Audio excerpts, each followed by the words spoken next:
A paz de Deus. Essa é a parte 2 do vídeo a respeito das duas testemunhas. Aconselho a quem não viu o primeiro vídeo que assista para que possa ter total compreensão do assunto. Irmãos, o livro de Apocalipse, ele se chama o livro das revelações. E ele foi revelado pelo Senhor Jesus para nos ajudar a compreender, a discernir as visões e as profecias que o Senhor já tinha revelado aos seus profetas no Antigo Testamento. Então, todas as visões e as revelações de Apocalipse, elas já estão no Antigo Testamento, elas já foram anunciadas e profetizadas pelos profetas. Outra coisa que nós temos que entender, irmãos, é que todas as visões de Apocalipse, elas não são literais, elas são símbolos, são representações de algo. Por exemplo, em Apocalipse 6, nós vemos 4 cavaleiros do Apocalipse, mas aquelas figuras não são literalmente 4 cavaleiros, não são 4 homens montados em 4 cavalos. Ali são poderes representados.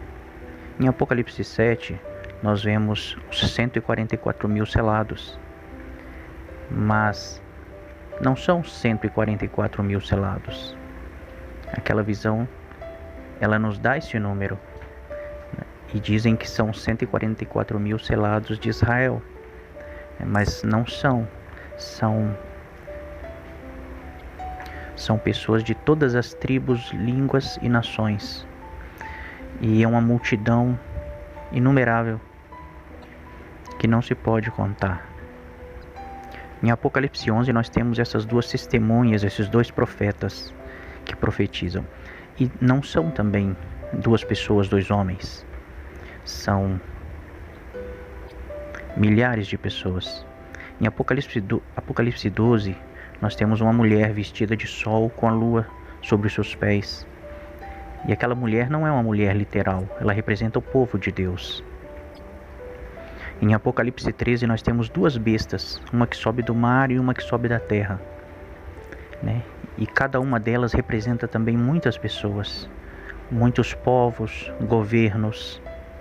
Em Apocalipse 17 nós temos a grande meretriz, a Babilônia, que também não é uma mulher, é um sistema, são pessoas.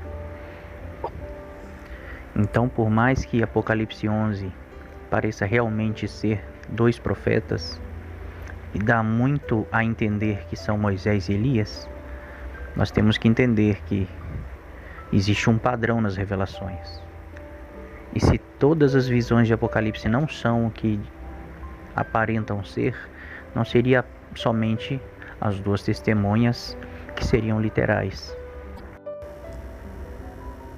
Mas por que as 2 testemunhas, elas nos lembram, os sinais que elas fazem, nos lembram de Elias e de Moisés?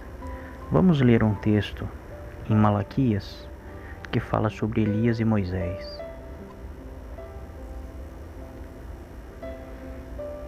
Malaquias 4, a partir do verso 4, irmãos, diz assim: Lembrai-vos da lei de Moisés, meu servo, a qual lhe prescrevi em Horebe para todo Israel, a saber, estatutos e juízos. Eis que eu vos enviarei o profeta Elias, antes que venha o grande e terrível dia do Senhor. Ele converterá o coração dos pais aos filhos e o coração dos filhos a seus pais, para que eu não venha e fira a terra com maldição. Então nós vemos um texto. Esse é o último livro do Antigo Testamento, e ele está dizendo assim que antes do grande e terrível dia do Senhor, que nós teríamos que nos lembrar de Moisés, e que o Senhor iria enviar Elias para converter o coração dos filhos aos pais e dos pais aos filhos, não é mesmo? Moisés e Elias, eles representam algo muito importante na história do povo de Deus. Moisés, ele representa a palavra. Elias, ele representa a profecia. No Antigo Testamento vemos muitas vezes eles dizendo sobre a lei e os profetas. Jesus, ele disse: eu não vim abolir a lei e os profetas, mas eu vim cumprir. Então, no Antigo Testamento, nós sempre temos essa menção à lei e os profetas. A lei e os profetas profetizaram até Cristo. Então, Moisés representa a palavra, estatutos e juízos que o Senhor deu através de Moisés ao povo. Elias, ele representa a profecia, o poder de Deus, a unção. E nós vemos hoje nos nossos tempos, dentro das igrejas, nós vemos uma divisão muito clara a respeito desses dois aspectos, a respeito do conhecimento da palavra e a respeito do poder do Espírito. Temos essa divisão nas igrejas pentecostais, igrejas reformadas, igrejas históricas. E hoje o povo de Deus está meio dividido entre o conhecimento da palavra e entre o poder do Espírito. Todos que gostam de conhecimento, de aprender de Deus, de buscar discernimento da palavra de Deus, estão se reunindo nessas igrejas que gostam de aprender da palavra. Os que gostam do poder do Espírito, os que gostam da profecia, de profetizar, estão se reunindo em outro lugar, em outras igrejas. Então existe essa divisão no povo de Deus. A palavra, o conhecimento da palavra está dividido, está separado da unção, do poder do Espírito Santo. Não quer dizer que quem busca o conhecimento da palavra não tenha o Espírito Santo. Não é mesmo? E não quer dizer que aquelas igrejas pentecostais que gostam do fogo, que eles não tenham algum conhecimento da palavra. Mas pensa, irmãos, que maravilhoso seria se unisse esses dois povos, se unisse a igreja e num mesmo lugar tivéssemos todo o conhecimento e discernimento da palavra, junto com o derramar do Espírito Santo, o poder, o fogo, a unção de Deus. Seria maravilhoso, irmãos. Às vezes nós vemos igrejas que têm muito conhecimento, muito. E os líderes, eles têm uma sabedoria, eles têm um entendimento da palavra, mas nós vemos um culto morno, um culto sem aquela virtude, né? E às vezes nós vemos uma igreja com muita virtude, muito poder, mas com muito pouco conhecimento da palavra. Mas aqui em Malaquias, o Senhor está dizendo assim: lembra de Moisés, lembra da lei de Moisés, que são estatutos e juízos. E eu enviarei Elias antes que venha o grande e terrível dia do Senhor. Então, considerando que Moisés, ele representa a palavra, o que o Senhor está dizendo para nós? Busca o conhecimento. Busca o conhecimento antes do grande dia do Senhor, né? Ele está falando aqui para as duas testemunhas. Busca o conhecimento. A parte nossa, irmãos, é buscar a conhecer o Senhor. A virtude, o poder, o Espírito, só o Senhor pode enviar. Mas o conhecimento nós podemos buscar. Então Deus está dizendo assim: lembra da lei de Moisés, lembra dos estatutos que eu dei para ele, ou seja, lembra da minha palavra, porque eu vou enviar Elias antes que venha o grande e terrível dia do Senhor. Busca o conhecimento, busca me conhecer, que eu vou derramar uma porção do meu espírito sobre vocês nos últimos tempos, uma porção dobrada. Tá, irmãos? Nós vamos ler alguns textos e vamos ver se a Bíblia nos dá respaldo para entender que existe porções do Espírito, né? O Espírito Santo, ele tem porções, tem como ter mais do Espírito ou menos, tem como ter o mesmo Espírito, pessoas distintas ter o mesmo Espírito, né? Vamos ler sobre isso. Olha o que o Senhor fez no livro de Números 11, a partir do verso 21. Saiu, pois, Moisés, a partir do verso 24, tá, irmãos? Saiu, pois, Moisés e referiu ao povo as palavras do Senhor, e ajuntou 70 homens dos anciãos do povo, e os pôs ao redor da tenda. Então o Senhor desceu na nuvem e lhes falou, e tirando do espírito que estava sobre ele, ou sobre Moisés, o pôs sobre aqueles 70 anciãos. Quando o espírito repousou sobre eles, profetizaram, mas depois nunca mais. Então aqui nós temos uma situação onde Moisés precisava de ajuda, e Deus falou assim, reúne 70 dos anciãos do povo, e eu vou pegar do espírito que está em ti, Moisés, e eu vou colocar sobre eles, vou repartir esse espírito sobre eles. Tá bom, irmãos? Então, por que Deus não disse, eu vou pôr do meu espírito, né? Deus falou que ia pegar do espírito que estava em Moisés e ia colocar nos 70 anciãos. É porque eles teriam o mesmo propósito, tá, irmãos? Eles teriam o mesmo propósito, guiar o povo. Eles profetizaram nesse dia que eles receberam esse espírito, eles profetizaram, mas depois nunca mais, porque esse espírito foi colocado sobre eles para guiar o povo, não era para profetizar. Tá bom, irmãos? Então nós vamos ler outra referência. Vamos ler em 2 Reis 2, a partir do verso 9. Havendo eles passado, Elias disse a Eliseu, pede-me o que queres, que eu te faça, antes que seja tomado de ti. Disse Eliseu, peço-te que me toque por herança a porção dobrada do teu espírito.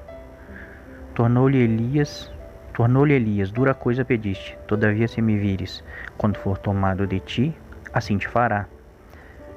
Então, irmãos, os irmãos leem todo o contexto para entender, mas todos conhecem essa passagem. Nós sabemos que Eliseu recebeu porção dobrada do espírito que estava em Elias, não é mesmo? Então a Bíblia, ela nos fala de Moisés, que o espírito de Moisés foi repartido sobre 70 homens, e ela nos fala que o espírito de Elias foi dado em porção dobrada a Eliseu.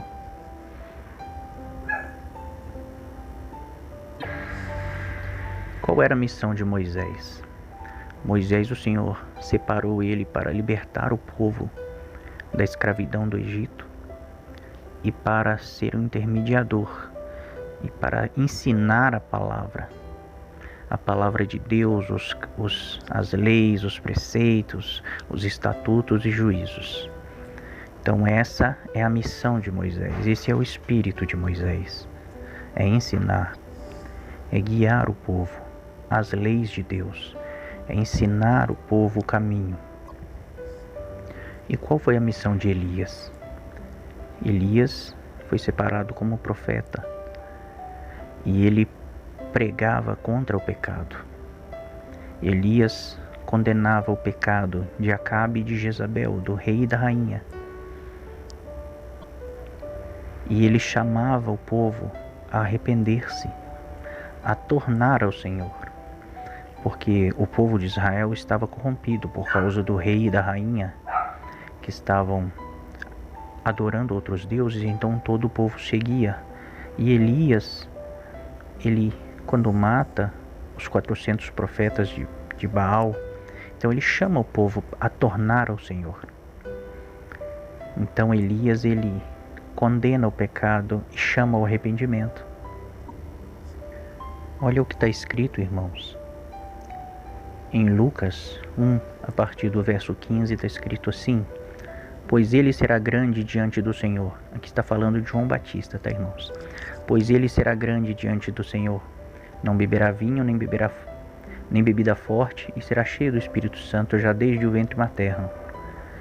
E converterá muitos dos filhos de Israel ao Senhor, seu Deus. E irá diante do Senhor no espírito e poder de Elias, para converter o coração dos pais aos filhos, converter os desobedientes à prudência dos justos e habilitar para o Senhor um povo preparado. Então nós vemos que João Batista, ele foi enviado e ele se movia, né, pelo espírito de Elias.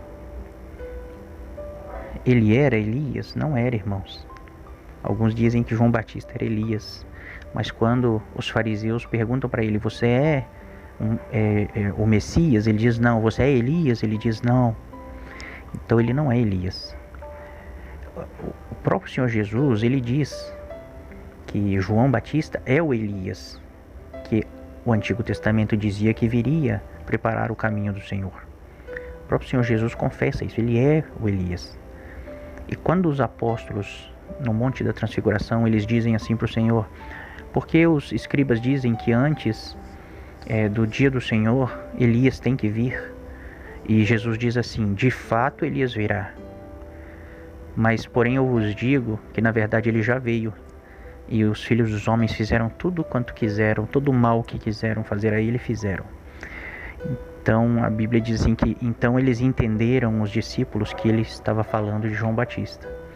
Então Jesus disse: Elias virá, de fato ele virá, antes do dia do Senhor. Não é o que está escrito lá em Malaquias, né, que nós lemos? Mas Jesus diz assim: Elias já veio também, e era João Batista. João Batista, ele veio no espírito de Elias. Ele veio com a missão, com o poder de Elias. E os filhos dos homens fizeram o que quiseram com ele. Então nós vemos que o espírito de Elias, ele representa algo. Não é mesmo? Ele representa um poder dado de Deus para se cumprir uma missão. E nós vemos que João Batista, ele fazia as mesmas coisas de Elias. Ele condenou o pecado de Herodes e Herodíades, né? Eles estavam pecando, vivendo em pecado, e ele não temeu, condenou, e ele chamava o povo ao arrependimento. Foi enviado com o espírito, com o poder de Elias. Tá bom, irmãos?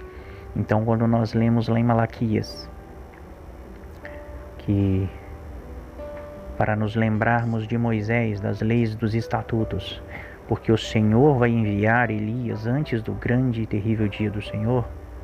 Então nós podemos entender agora que não está falando do profeta Elias. Ele está falando do poder de Elias, do espírito de Elias, não o espírito do próprio Elias, mas aquele espírito em que Elias também se movia. Tá bom, irmãos? Para fazer aquela missão, para fazer aquela função, pregar contra o pecado e chamar o povo ao arrependimento. Então as duas testemunhas, elas vão ter o mesmo espírito de Moisés, o mesmo espírito vai estar sobre elas, o espírito de Moisés. Por quê? Porque elas buscam o conhecimento, elas buscam conhecer a Deus, entender as profecias e os tempos determinados. Então esses irmãos, esses servos de Deus, eles têm o mesmo espírito, o espírito de Moisés. Eles querem aprender para guiar o povo, para guiar as pessoas ao arrependimento, para condenar o pecado e chamar as pessoas a despertar. Então as duas testemunhas, elas têm o espírito de Moisés. É o mesmo espírito, assim como Deus pegou do espírito de Moisés e colocou sobre 70 homens. essas duas testemunhas são todas aquelas pessoas que têm esse mesmo espírito de querer aprender de Deus, da lei de Deus, dos estatutos e juízos de Deus. E sobre essas pessoas que têm esse mesmo espírito, o Senhor vai enviar o espírito de Elias nos últimos tempos, antes do grande dia do Senhor, ou seja, nos últimos 7 anos. Essas pessoas vão receber essa porção dobrada, essa porção do espírito de Elias, para fazer sinais e tudo aquilo que nós lemos em Apocalipse 11. Então, por isso que Apocalipse 11 nos dá a entender, nos faz lembrar, nos traz a recordação Moisés e Elias, porque lá em Malaquias o Senhor disse que antes do dia do Senhor Ele vai enviar, era para nós nos lembrarmos de Moisés, da palavra, porque o Senhor ia enviar Elias, o poder do Espírito, uma porção dobrada, não é mesmo? Então nós só podemos nos lembrar do que nós aprendemos. Então a palavra nós podemos aprender, a palavra, conhecimento nós podemos buscar, mas o Espírito é só o Senhor que pode enviar. Então nós temos que nos lembrar de Moisés, e o Senhor vai enviar Elias, vai enviar o Espírito de Elias, o Espírito de profecia, de poder, sobre as duas testemunhas. Mas nós já temos o Espírito. O Espírito já foi derramado sobre a igreja. Mas Eliseu, ele recebeu uma porção dobrada do Espírito. A Bíblia diz assim do Espírito, ele fala assim do Espírito que está em ti. Nós sabemos que não é o Espírito de Elias, é o Espírito de Deus em Elias. E existe uma porção dobrada para a igreja. Vamos ler uma passagem no livro de Joel. Joel 2:20. Vamos ler a partir do verso 23. Alegrai-vos, pois, filhos de Sião, regozijai-vos no Senhor vosso Deus, porque Ele vos dará em justa medida a chuva, fará descer como outrora a chuva temporã e a serôdia. As eiras se encherão de trigo, e os lagares transbordarão de vinho e de óleo. Então aqui o profeta Joel está falando que o Senhor ia restituir a chuva temporã e a chuva serôdia. E o que significa isso? A chuva temporã eram as primeiras chuvas do início do ano, no inverno. E Deus mandava chuva para que eles pudessem colher. E existiam festas santas, convocações santas que o Senhor fazia a todo o povo de Israel. E no início do ano Deus mandava as primeiras chuvas, e quando eles colhiam, quando tinha colheita, quando dava os seus frutos, então o povo se reunia em 4 festas: Páscoa, Asmos, Primícias e Pentecostes. Mas todas essas festas dependiam da chuva, dependiam da colheita. E essas festas, elas representam tempos determinados do plano de Deus. Por exemplo, na Páscoa, exatamente no dia 14, onde era comemorado a Páscoa, o Senhor Jesus, ele morre. E Paulo diz assim que Jesus é o Cordeiro Pascual.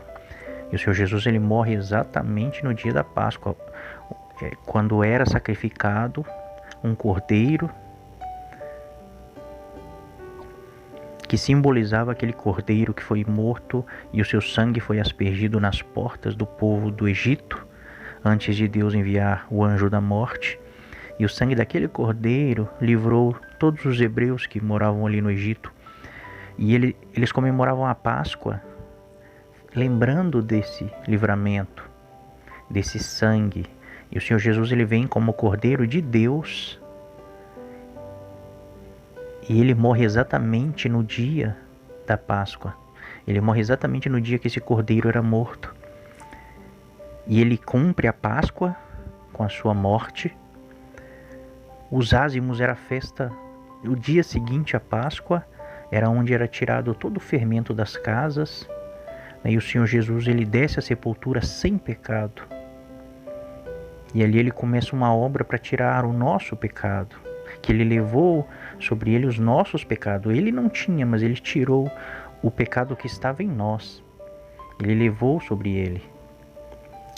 E ele ressuscita no dia da festa das primícias, né? Porque Paulo também diz que Cristo é as primícias dos que dormem, né? E no dia da festa de Pentecostes, o Senhor envia o seu Espírito sobre a igreja. O Senhor derrama do seu Espírito sobre toda a carne, como profetizou também Joel. Então, esses tempos determinados por Deus, eles dependiam da chuva. Sem a chuva, não teria colheita, não teria primícias. Então Deus mandava as primeiras chuvas e o povo fazia essas 4 primeiras festas durante o inverno. E perto do fim do ano Deus mandava as últimas chuvas, as chuvas serôdias, para que o povo pudesse colher novamente no fim do ano os frutos. Então se celebravam mais 3 festas: trombetas, expiação e tabernáculos. E o Senhor Jesus, na sua primeira vinda, ele cumpriu as 4 primeiras festas. E ele derramou sobre a igreja a chuva temporã, as primeiras chuvas, para que a igreja pudesse dar frutos, gerar frutos, colher frutos. Mas 3 festas o Senhor ainda vai cumprir no tempo do fim. Durante esses últimos 7 anos, o Senhor vai cumprir a festa das trombetas, o Senhor vai cumprir a festa da expiação, que é o dia da volta do Senhor, e o Senhor vai cumprir a festa dos tabernáculos, que é o seu reino na terra. Mas antes do grande dia do Senhor, o Senhor vai derramar as últimas chuvas, as chuvas serôdias, para que a igreja do Senhor possa produzir os frutos do Espírito. Na Bíblia existe 3 fases de grandes milagres, de grandes manifestações do poder de Deus. Na época de Moisés, quando Deus enviou Moisés libertar o povo do Egito, então o Senhor enviou todas as pragas, fez descer fogo do céu, abriu o mar, enviou pão do céu, fez sair água da rocha. E também na época de Elias, o Senhor também enviou Elias para pregar contra o pecado, para chamar o povo ao arrependimento. E o Senhor fechou o céu. E por 3 anos e meio não choveu. E Elias fazia descer fogo do céu e consumia os homens. E depois Eliseu, com o espírito de Elias, também fez grandes milagres. E nós não vemos isso em outros profetas, em outras situações, poderes celestiais, milagres, sinais, prodígios, sinais no céu. E a terceira vez que isso aconteceu foi com o Senhor Jesus. O Senhor acalmou, deu ordem à natureza, acalmou o mar, a tempestade, curou todos que vinham até Ele. Não é mesmo, irmãos? Então, existem esses tempos determinados para o Senhor derramar uma porção dobrada do seu Espírito. E se nós já temos o Espírito do Senhor, mas a Bíblia diz que essas 2 testemunhas, elas vão fazer milagres, sinais, vai ser necessário o Senhor derramar uma porção dobrada do seu Espírito sobre nós, para despertar o nosso espírito, para nos reavivar na sua presença. E antes de produzirmos frutos do Espírito para essas últimas festas, o Senhor vai derramar a chuva. O Senhor vai derramar essa porção dobrada do seu Espírito sobre nós. Por isso ele diz: eu darei poder às minhas 2 testemunhas para que profetizem.